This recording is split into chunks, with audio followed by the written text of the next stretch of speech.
안녕하십니까. 딥러닝 기반 워크로드 분석을 통한 SSD 성능 개선을 주제로 졸업과제를 진행한 48조입니다. 연구를 진행하게 된 배경으로 SSD의 특징을 먼저 살펴보겠습니다. SSD는 하드디스크 드라이브에 비해 빠른 입출력, 경량성, 낮은 지연시간 등의 장점으로 현재 널리 사용되고 있습니다.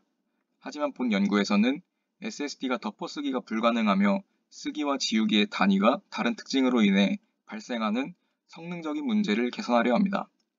SSD의 데이터를 쓰는 단위는 페이지 단위이며 데이터를 지우는 단위는 블록 단위입니다. 하나의 블록은 보통 128개의 페이지로 이루어져 있으므로 하나의 페이지만을 지우고 싶어도 128개의 페이지를 통째로 지울 수밖에 없습니다. SSD는 데이터를 덮어쓰는 것이 불가능하므로 만약 덮어쓰기, 즉 수정 요청이 들어온다면 기존의 데이터가 존재했던 페이지는 인밸리드 상태로 업데이트하고 새로운 페이지의 데이터를 써야 합니다. SSD 페이지가 가질 수 있는 상태는 크게 세 가지입니다. 첫 번째로 empty, 즉 비어있는 상태입니다. empty 상태에서만 데이터를 쓸 수 있습니다. 두 번째로 invalid 상태입니다.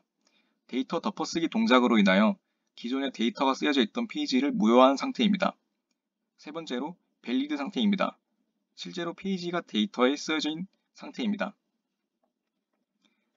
SSD는 데이터를 쓸 공간을 확보하기 위해서 내부에 invalid 페이지를 지워서 empty 상태로 만들어야 합니다.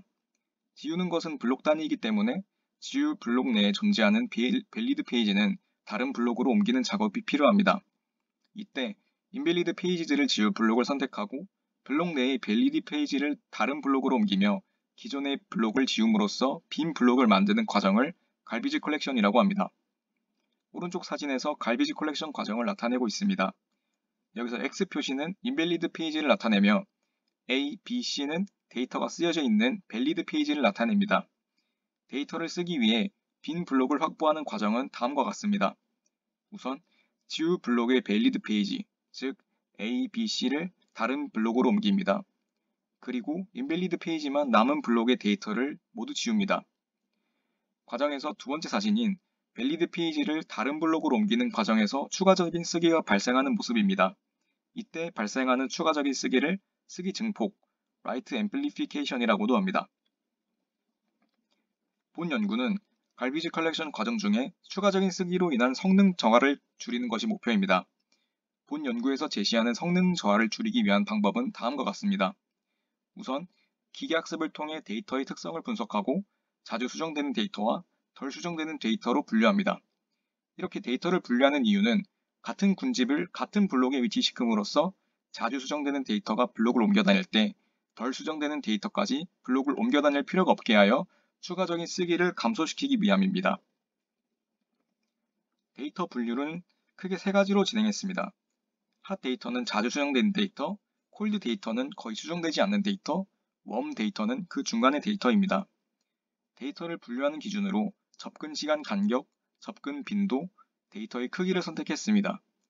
접근 시간 간격이 작을수록 집중적으로 접근된다는 의미이므로 핫 데이터, 접근 시간 간격의 표준 편차가 클수록 접근 응집도가 낮다는 의미이므로 표준 편차가 작을수록 핫, 접근 빈도가 높을수록 자주 접근하는 것이므로 핫, 또한 현실 세계를 생각했을 때 용량이 큰 데이터는 상대적으로 덜 수정된다는 것을 반영하여 사이즈가 작을수록 핫 데이터로 분류했습니다.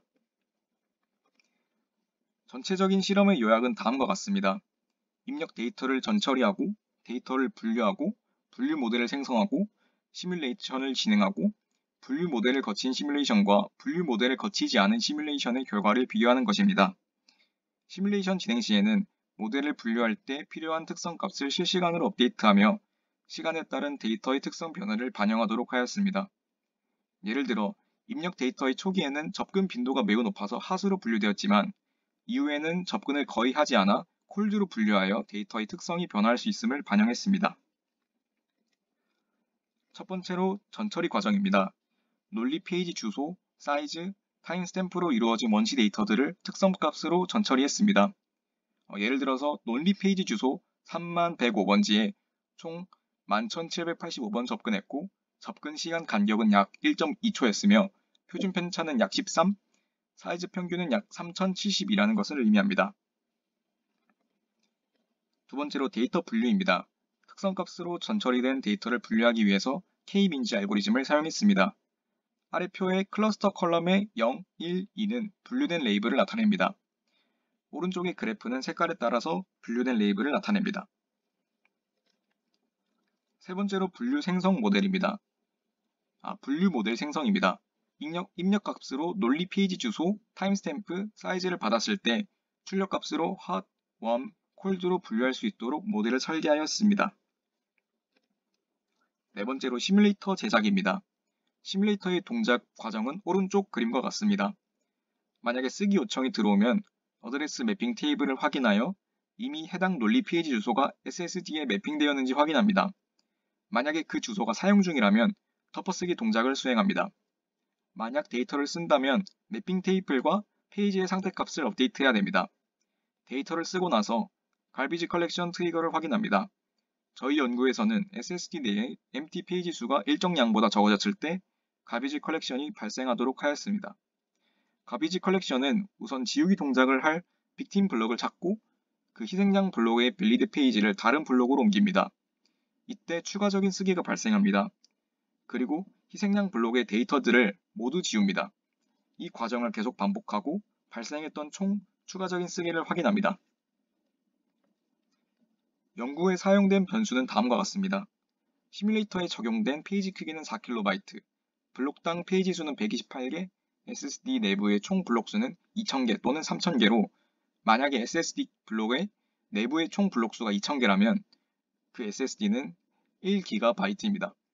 가비지 컬렉션이 일어나기 위한 스레스홀드는 0.3으로 설정했습니다.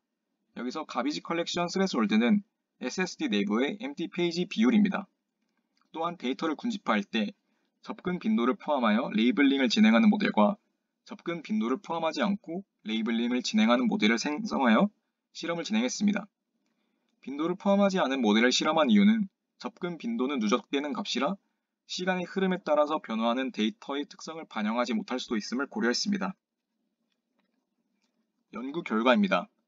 빈도를 포함하고 레이블링을 진행했던 실험에서 약 2.1%의 쓰기 증폭 개선이 이루어졌으며 빈도를 포함하지 않고 레이블링을 진행한 실험에서는 약 1.5%의 쓰기 증폭 개선이 이루어졌습니다. 결론적으로 워크로드 분석을 통하여 데이터의 특성에 따라 분류하는 것이 쓰기 증폭 감소에 효과가 있다는 결과를 얻었습니다. 오른쪽 그래프는 기계학습을 포함하지 않은 실험과 기계학습을 포함한 실험의 추가적인 쓰기 변화량 추이입니다. 요청된 쓰기가 많아질수록 점점 추가적인 쓰기가 감소하며 기울기도 가파라지는 것으로 보아 입력 데이터가 더 많았다면 최종적으로 쓰기 증폭은 더 감소했을 것이며 실험 결과의 수치 개선이 더 또렷했을 것으로 예상됩니다. 마지막으로 진행했던 실험의 한계와 향후 연구 방향입니다. 우선 모델 이식의 용이성과 언어의 숙련도를 고려하여 파이썬으로 시뮬레이터를 제작했기 때문에 시뮬레이션을 한번 진행하는 데 동작 시간이 약 2시간가량 소모되었습니다. 이에 여러 파라미터와 모델을 적용해보지 못했다는 아쉬움이 있었습니다. 이를 개선하기 위하여 C++와 같은 코드 실행 시간이 더 빠른 언어로 시뮬레이터를 구현해서 여러 모델과 여러 파라미터로 실험할 수 있을 것입니다. 또한 실제 SSD의 모델을 이식하여 실험을 진행한 것이 아니기 때문에 SSD의 동작을 모사하는 시뮬레이터를 직접 구현하여 실험을 진행했기 때문에 실제 SSD에서 동작하는 복잡한 가비지 컬렉션 알고리즘이나 웨어 레벨링 같은 기술이 적용되지 않았습니다. 이에 내부 알고리즘을 실제 SSD와 더 근접하게 구현하여 시뮬레이터를 제작한다면 좀 더 정확한 실험이 가능할 것입니다. 또는 SSD의 분류 모델을 직접 이식하는 방법을 선택하여 가장 정확한 실험을 진행할 수 있을 것입니다. 지금까지 딥러닝 기반 워크로드 분석을 통한 SSD 성능 개선을 주제로 연구를 진행한 48조였습니다. 감사합니다.